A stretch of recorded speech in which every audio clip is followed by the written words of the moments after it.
Working on a Simplex steam locomotive, part 41, fitting express type safety valves and removing the old paint from various parts using commercial paint stripper. This was a tedious and messy job which took a while to complete. So why am I showing these express type safety valves? Well, they arrived in the post this morning and I'm just stalling because the main job is a real pain. This is the front valence, the part that covers the oil pump. Yesterday I put it in this tub of gun wash, which is cellulose thinners, and today all of the paint has fallen off. Look at this. Once the paint had dropped off and I pulled the part out of the liquid, this copper bit wasn't particularly well fitted to the brass part, and because there was a gap and it's right in front of the smoke box, it was full of ash. I removed the bulk of the paint using Nitromore's paint remover. And here I'm depositing some from the tin in my usual plastic tub, or should I say usual polythene tub. Before you even open the tin of Nitromore's, you must wear things like this. As it says on the packaging, safety goggles. And this is what they look like from the other side. It's a good idea to unpack the safety goggles before wearing them, but you get the general idea. Safety goggles in the workshop are really useful. And here we go, Nitromore's application. You have to put this stuff on fairly thick and it dries up quickly. Some people wrap the part in a polythene bag to stop this from happening. But I'm not going to do that. I think it will be okay. As I mentioned earlier, I've removed the bulk of the paint with the first application. When using Nitromore's, it's also a good idea to wear a pair of gloves, a pair of plastic gloves, because if you get it on your hands, it burns. In this situation, I prefer to live dangerously. My solution is not to touch the Nitromore's. After a while the paint was bubbling nicely, so I left it for a while longer, then I took it outside, and here I am blasting off the old paint with the Nitromore's residue using a hosepipe. Just down the road from where I live is a company who do powder coating and shot blasting and sandblasting, etc. You may be thinking, why didn't I take this to the sandblaster? Well, it's made from brass, and worse than that, it's soft soldered together. And even with the lightest of blasting, I think some of the solder would just get blasted away. As you can see, after the second application of Nitromore's, some of the paint isn't even moving.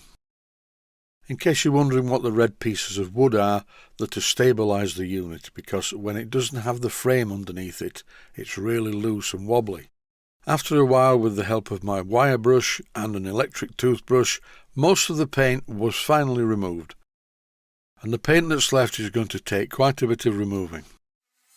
The paintwork on this engine has been subjected to quite a lot of heat over a long period, so some of the paint is firmly baked onto the metal.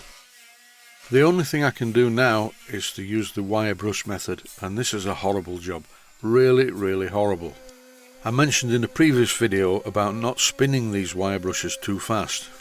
In the following clips I'll be using 3 types of wire brushes. This one is the cup-shaped wire brush. And this type of wire brush is by far the worst for shedding bristles. Needless to say, you must wear eye protection when using tools like this.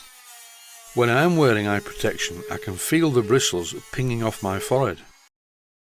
The third type of wire brush I use on jobs like this is this one, and when they're new, they're really good at getting into tight corners. But after a while, the bristles twist together and they're not quite so effective. Here are my recommendations when you're doing jobs like this. 1. Wear eye protection. 2. Wear a breathing mask.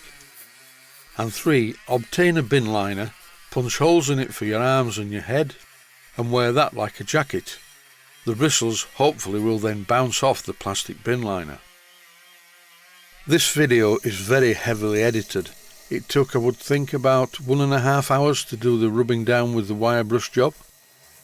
While I was doing the job, I did notice that the side panels that are fitted by the doors needed a small amount of extra support at the top. I'm drilling holes, followed by countersinking them, to take some 6BA countersunk bolts. You will notice that the countersunk hole is deeper than it needs to be. This is because I'm going to fill it with JB Weld, as indeed I will be doing with every one of the countersunk holes. The holes in the sides that are not countersunk are for the handrail stanchions. Here I'm cleaning up the front panel. And I need to do something about this copper part. Apart from rubbing it down with some emery cloth, I carefully used a soft hammer to flatten it slightly, and it's level now with the brass part. I'm going to fill the gap with some JB Weld, and here it is. It's the usual 2-pack stuff. One is the resin and the other is the hardener, but it needs to be mixed very thoroughly.